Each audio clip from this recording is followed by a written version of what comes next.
A paz do Senhor, irmãos. Eu sempre gosto de fazer isso duas vezes. A paz do Senhor, irmãos. Oh, glória. A paz do Senhor para você que está em casa. Que privilégio é você poder ter aberto a porta da tua casa ou ligado a televisão aí, o celular, e estar ouvindo esse culto maravilhoso essa noite. É um culto que jamais será esquecido. Porque, irmãos, desde o início desse culto, Jesus tem sido o centro desta obra, oh glória. E eu fico feliz porque quando Deus ele tem algo para falar conosco através da sua palavra, ele prepara todo o culto conforme a palavra que ele dá para o pregador, né? E hoje, aprove a Deus, eu estou sendo o pregador desta noite. Poderia ser muitos outros irmãos que aqui congregam ou que não congregam aqui, mas Deus tem uma palavra muito especial para nós esta noite, e eu acho que é uma palavra bem propícia para os dias atuais em que nós estamos vivendo, em que nós estamos passando em toda a terra, não é verdade? Estamos vivendo em um tempo que as pessoas estão com medo de tudo, de tocar, de abraçar, porque não pode. E a gente vai vendo que as coisas estão caminhando de mal a pior. Mas nós que somos crentes em Jesus, nós precisamos entender uma coisa: tudo já está escrito. Deus já revelou isso tudo para nós. Como assim revelou isso para nós? Ele disse que nos últimos tempos tudo seria muito difícil. As coisas não iriam acontecer conforme nós queríamos que acontecesse. Mas o mais importante esta noite é que eu e você precisamos estar debaixo do cajado de Jesus. O que nós precisamos estar é debaixo dessa proteção maravilhosa que chama Jesus Cristo. Porque se nós não estivermos debaixo dessa proteção, pastor André, nós realmente vamos afundar. Realmente nós vamos definhar, realmente nós vamos perder. Porque, irmãos, se nós estamos com Cristo, ainda que a gente morra, nós viveremos, diz a palavra dele.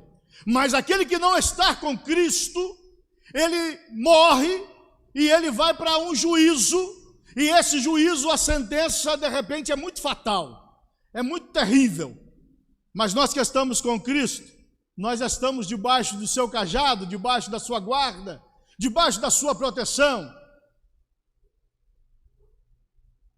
Mesmo que tudo vá mal, mesmo que as notícias não sejam boas, o Senhor, Ele será sempre o nosso guarda, Ele será sempre a nossa proteção. E sabe de uma coisa? Há um salmo que a gente vê por demais em muitos lugares, e em muitas casas está a Bíblia aberta, em muitos carros estão esse salmo está lá escrito.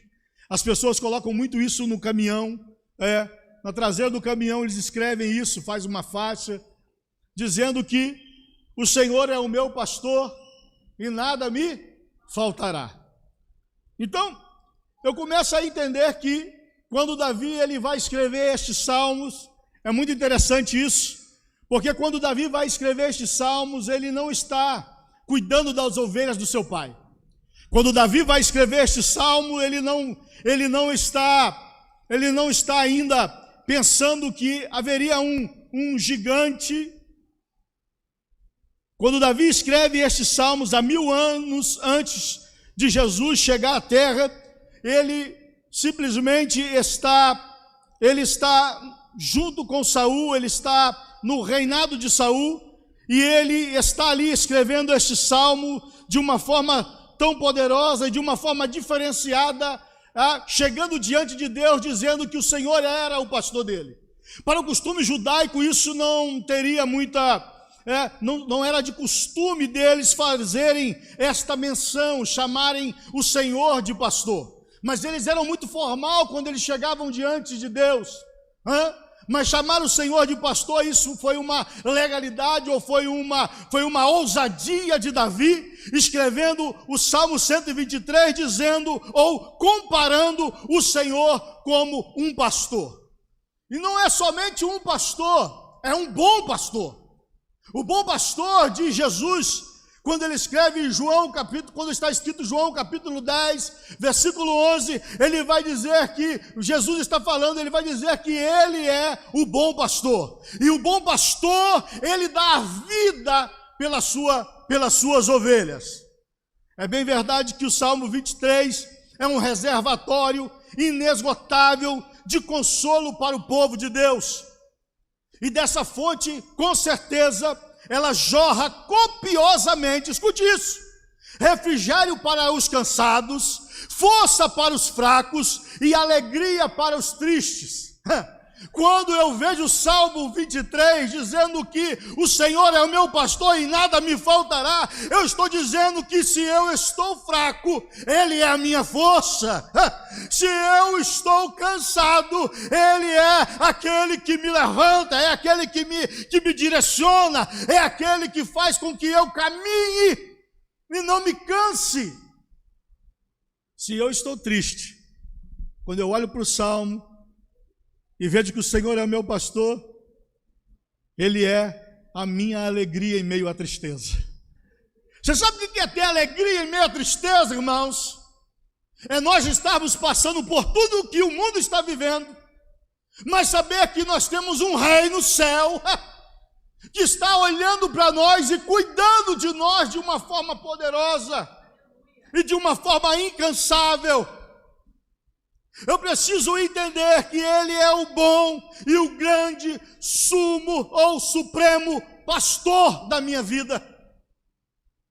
A mensagem está com Jesus no centro. Porque se Jesus não estiver no centro da tua vida, da tua casa, eu não sei como você está conseguindo viver. É a mesma coisa de viver sem, como diz o pastor aqui, sem sonhos. Já está morto. Porque um homem sem sonho, pastor, é exatamente isso. É uma pessoa que está morta, não tem rumo, não tem direção, não tem perspectiva de vida. Mas nós, quando estamos com Jesus, Ele nos guia, Ele nos faz caminhar por passos verdejantes, Ele nos guia para a casa eterna do Pai. E eu estou dizendo uma casa eterna, eu não estou dizendo uma casa física, eu estou dizendo de uma casa chamada céu. Céu de glória, aleluia, aleluia, porque esse é o nosso foco, é o que nós devemos ter dentro de nós como satisfação. Que satisfação é essa, pastor? Uma satisfação, uma alegria tão grande que o mundo não consegue compreender, que o mundo não consegue entender. Quando alguém que está com 2 dentes na boca, mas quando você conversa com ele, ele exala alegria, ele exala esperança, ele exala vida. Nada do que nascer. Quando as pessoas estão cheias de dinheiro, irmãos, estão cheias de bens, mas não tem a alegria da salvação. A alegria da salvação é quando eu coloco Jesus como o meu supremo pastor. Quando eu pego Jesus e falo: Senhor, o Senhor é o meu pastor e nada me faltará. Davi, quando está escrevendo, eu acredito que a cabeça dele viaja e ele vai até onde ele cuidava das ovelhas, até os pastos verdejantes, e ele ali começa a ver e a entender e a ilustrar uma coisa muito interessante. Assim como eu cuidava das ovelhas de meu pai, quando vinham as bestas feras, quando vinha alguém para capturar as ovelhas, eu ia, me colocava de prontidão, me colocava à frente. Então eu matava o leão, eu matava o urso, eu matava a besta, que é aquela que veio para tentar roubar a ovelha ou tirar a ovelha de mim. Ele está fazendo uma comparação. Quando nós estamos em perigo, quando nós estamos em apuros, Ele se coloca na nossa frente e peleja ao nosso favor. A gente precisa entender, assim como a ovelha ela é ela não pensa muito. A ovelha ela é míope. A ovelha ela é meio estranha, fraca. Quando a gente se compara com a ovelha, a gente fica totalmente dependente do pastor. A gente precisa entender isso, irmãos. Precisamos ser totalmente dependentes de Deus, ou dependentes de Jesus. O Salmo 23, ele enseja-nos 3 lições oportunas para o tempo atual, sabe? E a primeira lição que a gente pode ver no Salmo 23 é porque o Senhor é o nosso pastor. Uma das lições, a primeira lição é que há pleno suprimento para as nossas necessidades. Salmo 23, versículo do 1 ao 3, não sei se pode jogar no telão, não sei como é que você vai fazer aí, queridão, mas eu vou ler aqui também. Salmo 23, do versículo do 1 ao 3, vai dizer: o Senhor é meu pastor, nada me faltará. Ele me faz descansar em pastos verdejantes e me leva a águas tranquilas. O Senhor renova as minhas forças e me guia por caminhos certos, como Ele mesmo prometeu. Então a gente precisa entender que nós, como ovelhas, somos frágeis. Temos a fragilidade de muitas coisas, nos machucamos muito, nos ferimos, mas só que tem uma coisa: a gente precisa estar sempre dentro do... eu vou falar isso aqui. A gente precisa sempre estar dentro do aprisco, porque nós, como ovelhas, qualquer oportunidade, pastor, nós queremos pular fora do aprisco. O que é o aprisco? O aprisco é um lugar cercado, e esse lugar cercado é onde as ovelhas são colocadas. Por quê? Para que elas não fujam e caiam em precipícios, para que elas não saiam e sejam devoradas por animais ferozes. Deixa eu dizer uma coisa para você que há muito tempo não pisa nesse santuário. Deixa eu dizer uma coisa para você que fica andando ao derredor, procurando alguma coisa para fazer, sabendo que estamos num dia de busca, num dia de jejum, num dia de oração, num dia em que nós devemos colocar a nossa casa em ordem, porque em qualquer momento Deus pode nos chamar. Estar no aprisco é estarmos diante dos olhos do pastor. Tem gente que há muito tempo não pisa aqui, que eu tenho certeza, se eu perguntar para o pastor desta igreja, meu amigo, pastor André, ele não sabe por onde anda. E eu quero deixar esta palavra para você que está me ouvindo. A ovelha precisa estar dentro do aprisco, porque dentro do aprisco ela está segura, ela está guardada, ela está em paz. Dentro do aprisco, o bom pastor, ele é a provisão, Léo. Ele é a provisão que nós precisamos ou que nós esperamos. Ele não apenas nos concede a sua paz nas tormentas da vida, Ele é a nossa paz. Jesus é a nossa paz, Bela. Se não for Ele, que paz nós vamos ter? A paz que o mundo dá? Ah, querido, o mundo não tem paz. A Bíblia vai dizer que o mundo jaz no maligno. Já foi tomado tudo, pastor.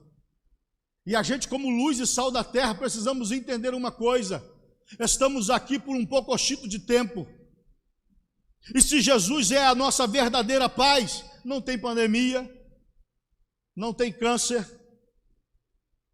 não tem nada que vai tirar a alegria que nós temos de estar junto de Jesus.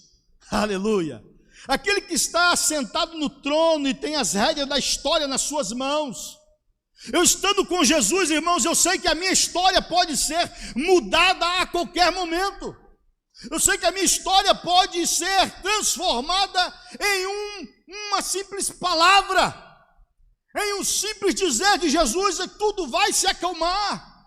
A história vai ser mudada. Se eu tenho vivido uma história caótica, se eu tenho vivido uma história de turbulência, uma história terrível de tribulação, se a minha vida está nas mãos de Jesus, e as rédeas da história estão nas mãos dele, eu posso confiar que ele, aleluia, que ele pode em qualquer momento mudar toda esta situação. Sabe o que eu estou dizendo aqui para alguém que está me ouvindo? Que a sua história não está boa, que a sua história não está tranquila, mas se você colocar a tua vida nas mãos de Jesus e confiar, ele vai pastorear a sua casa, a sua vida, a sua alma, aleluia.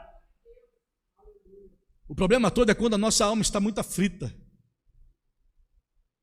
É engraçado, Jesus, ele está falando sobre alma, em alguns momentos que a gente precisa estar. Tem até o hino que fala isso, aquieta minha alma, né? Faz meu coração o quê?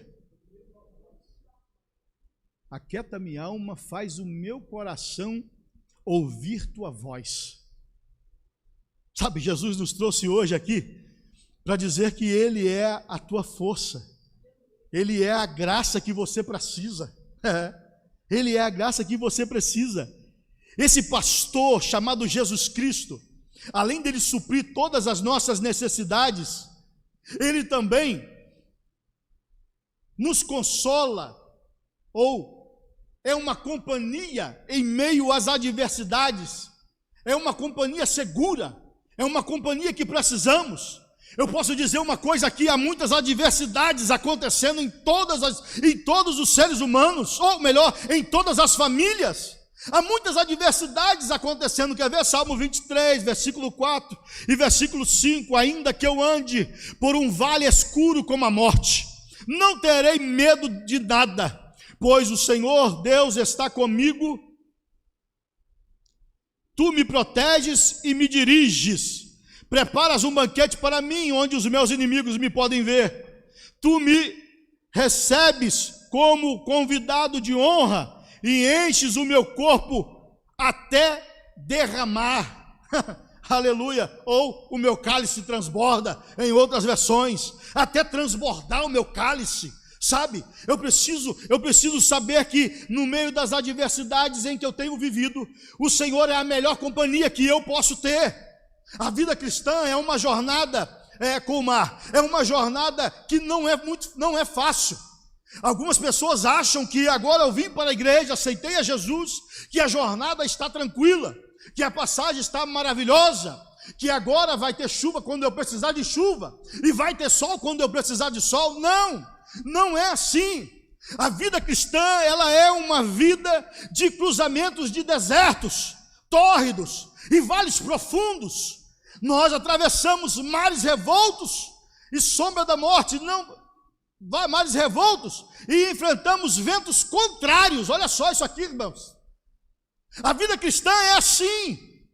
Eu lembro muito bem que nós, em Itaperuna,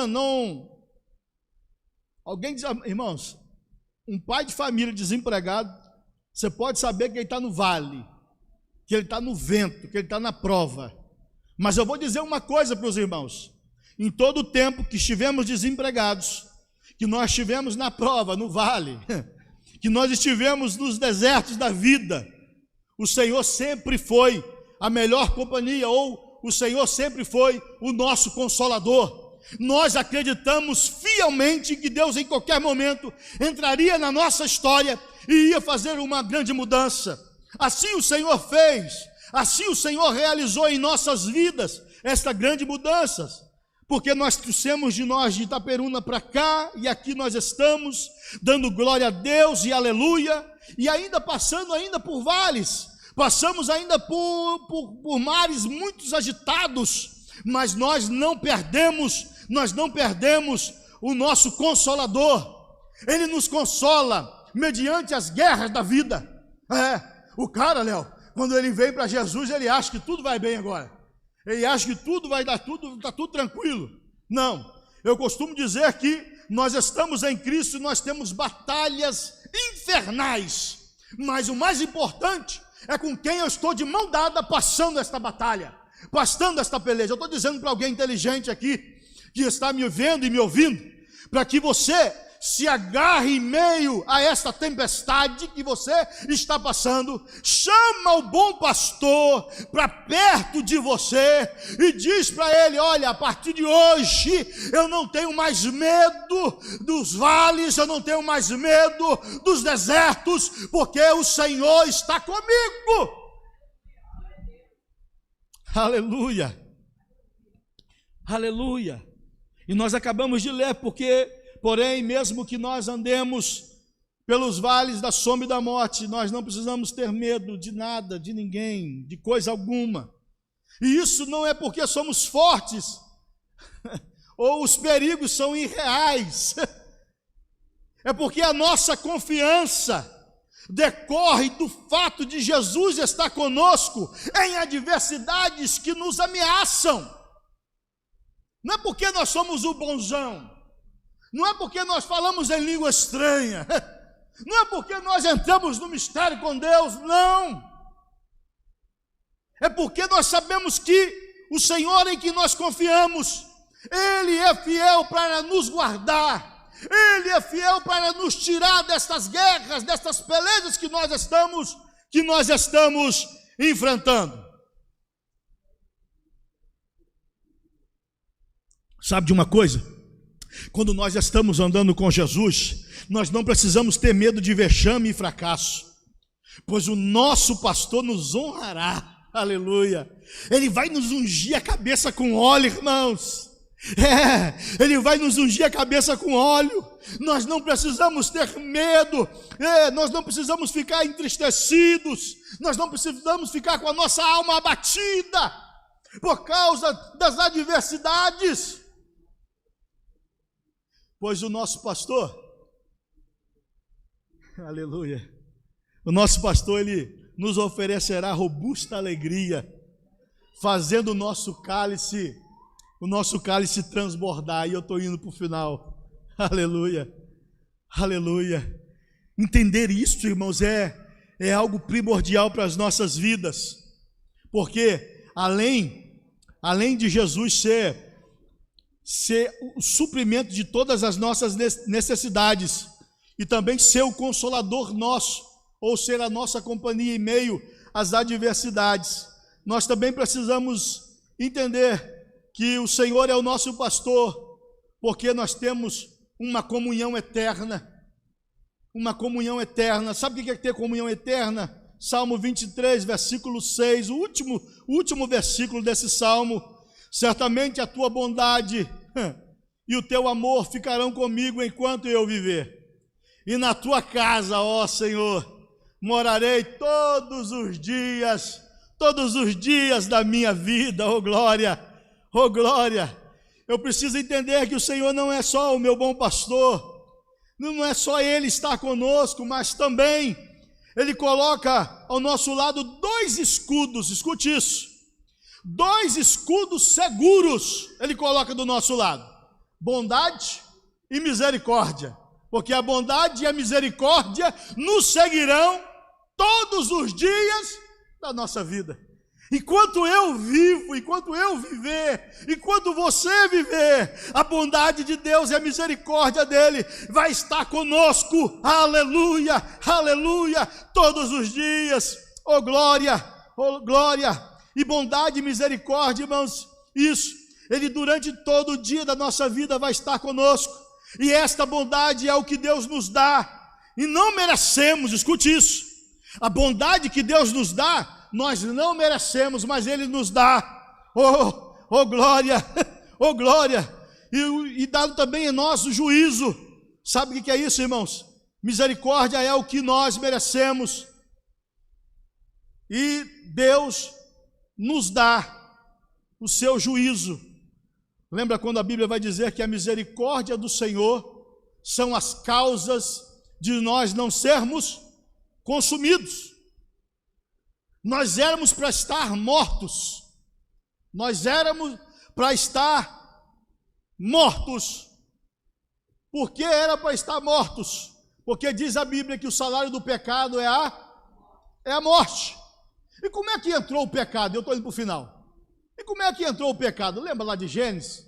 Aquela primeira família que se instalou no jardim. desobedeceram a Deus. Aí quando elas desobedecem a Deus, Adão e Eva, esses mesmos, esse casal, quando eles desobedecem a Deus, Deus fica separado do homem. Antes da desobediência, Deus visitava o homem na viração do dia. Todos os dias Deus ia estar com o homem, Vini. Mas agora houve uma desobediência, o pecado entra, quebra-se algo. E esse algo quebrado foi a comunhão. É aquela coisa de eu estar junto com Deus, de eu estar buscando a Deus. E não poder falar com Deus. Tinha que haver um sacerdote para poder intervir na história da humanidade ou daquele povo para com Deus. Mas só que isso aqui é tão lindo porque vieram muitos homens e não conseguiram mudar a história. Continuavam no tempo da lei, no tempo em que era olho por olho e dente por dente. No tempo que se alguém roubasse, arrancava-se a mão dele, cortava-se fora. Mas um dia, numa conversa lá em cima no céu, eu posso assim fazer esta ilustração. Isaías capítulo 6 vai dizer que no ano em que morreu o rei Uzias, eu vi o Senhor assentado no alto e sublime trono, aleluia. E no decorrer da conversa, alguém teria que ir, porque eles falam, quem há de ir por nós? E alguém grita, eis-me aqui, envia-me a mim. Aí o decorrer da história começa a ter uma mudança, porque aí Jesus vem, o Espírito Santo coloca Jesus dentro do ventre de Maria, aí Jesus nasce, aí ainda menino estava ele na sinagoga ensinando para os doutores, a ponto de todo mundo ficar maravilhado com ele, do ensinamento, de tanta inteligência, de tanta sabedoria que vinha daquele menino. Agora Jesus já está adulto, abraça o seu ministério, começa a trazer vida para o povo que estava morto, começa a trazer cura para aqueles que estavam doentes, começa a matar sede de pessoas que estavam sedentas. Jesus agora começa a fazer coisas sobrenaturais sobre a vida da onde ele passava, das pessoas em que estavam às vezes mortas, ele chegava e ressuscitava. Teve uma vez que ele estava indo junto com uma multidão, porque sempre que Jesus estava caminhando, uma multidão ia atrás dele. Mas só que ao contrário dele vinha uma outra multidão. A multidão que estava com Cristo estava totalmente feliz, totalmente alegre, porque eles já tinham entendido que Jesus era o bom pastor, ou era o pastor que eles precisavam para aquele tempo. Mas quando foi chegando perto da outra multidão que estava entristecida por demais, porque estava sendo um funeral, porque estava sendo uma mãe viúva levando o seu único filho para ser enterrado.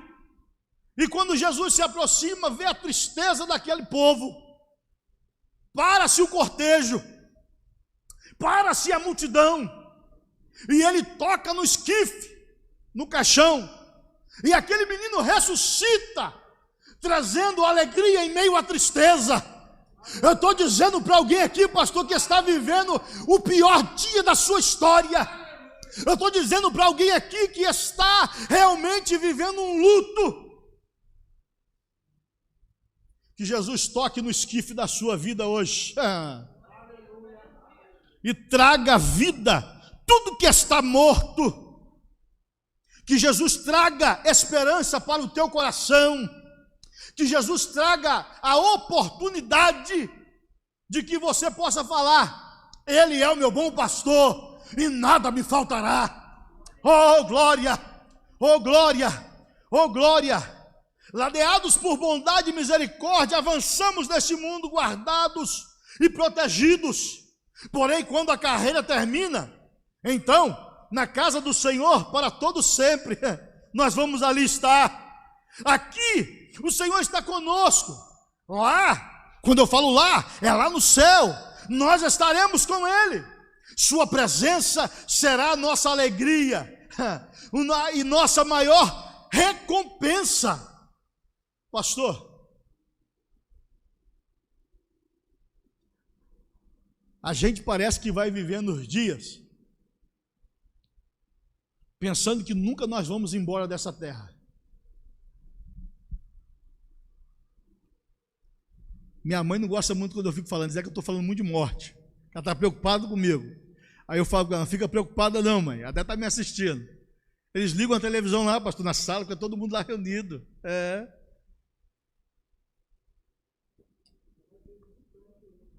Tem visitante sempre.